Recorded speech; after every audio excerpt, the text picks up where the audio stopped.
An underlying trauma response or an undetected medical trigger can instantly turn a quiet SNF corridor into a crisis. When a resident lashes out, reacting on instinct usually creates an unwinnable power struggle. Standardizing how we respond is the only way to restore control. We are going to walk through 10 proven techniques for de-escalation and then show exactly how to translate those interventions into precise Section G documentation. Mastering your physical reaction alongside the clinical record is the surest way to protect the resident, your team, and the facility from harm. The first rule of crisis management begins before you say a word.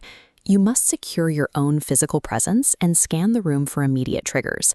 The brain needs breathing room to lower anxiety. Maintain a gap of 1.5 to 3 feet, giving the resident space to regulate. During trauma, people read your body. Keep hands visible, maintain relaxed posture, and keep tone neutral. You act as the emotional thermostat for the entire room. While you cannot control the resident's behavior, your ability to remain completely calm dictates whether the situation diffuses or explodes. By controlling the physical space and your own nonverbal signals, you build a container of safety that keeps the resident's instinctual fight or flight response from accelerating. Once the environment is secure, it is time to speak. Your natural reflex might be to correct the resident or argue the facts of the situation, but you must resist that urge. Treat the resident's feelings as absolute reality.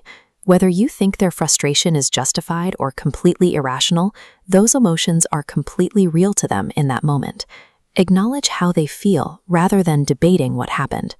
Identifying and validating their frustration immediately lowers their defensive barriers. Residents will often throw out challenging questions. Recognize these as traps designed to pull you into a power struggle, and gently redirect their attention back to the immediate issue at hand. Shifting your focus away from a factual debate and toward emotional validation bypasses the defensive mind. This approach actively disarms the escalation at its source. Once the resident feels heard, you can gently guide them toward compliance by offering structured choices. Give clear, enforceable limits, but decide which rules are truly non-negotiable. If a resident fiercely refuses a morning shower, offer them the choice to shift it to the afternoon instead. We naturally want to fill awkward pauses with chatter. In a crisis, that urge is a major point of failure. A brain trapped in a traumatic threat response operates slowly. Give the resident the extra processing time they need to absorb what you have said and make a decision. Silence is an active clinical tool. It gives the resident the agency and space to pull themselves out of the crisis and choose de-escalation. After safely managing the physical crisis, you must document the specific non-pharmacological interventions you used, such as environmental adjustments or routine changes. The GG scale translates capacity into data, ranking from 0.6 independent to 0.1 dependent, heavily emphasizing 0.2 for substantial assist. Compliant notes require admission and discharge codes, plus a change sentence, like charting a trajectory from partial assist to setup only. Look at the difference. A vague entry stating the resident was combative tells us nothing. A compliant formulation notes that eating improved from a 0.3 at admission to a 0.5 at discharge, proving the resident now eats independently once food is prepared.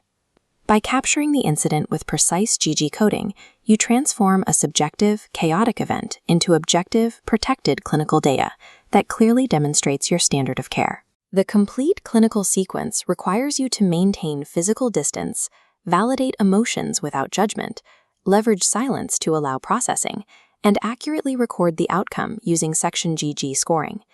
Applying this exact clinical sequence replaces reactive panic with a highly predictable, professional workflow that keeps everyone completely safe. By mastering these techniques, you ensure safety for the individual and strict compliance for the institution, successfully turning a volatile crisis into a controlled clinical intervention.